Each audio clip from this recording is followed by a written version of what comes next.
Now that we have installed the wall thimble on the outside, we are ready to come back inside here, and we are going to put the 3-inch flex pipe, which is in the vent kit, onto the 3-inch stovepipe.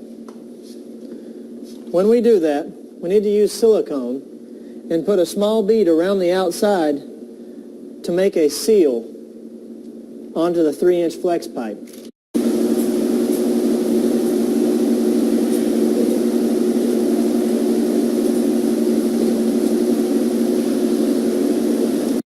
Now we'll take the 3-inch flex pipe from your vent kit. We'll attach it onto the back of the stove.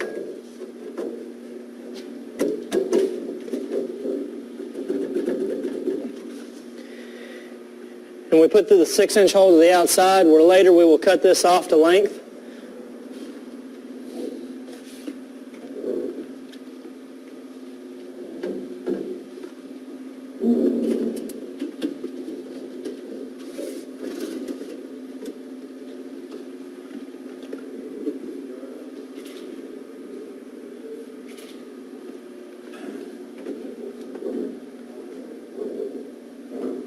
Now we simply take the wall thimble and telescope it out towards the stove.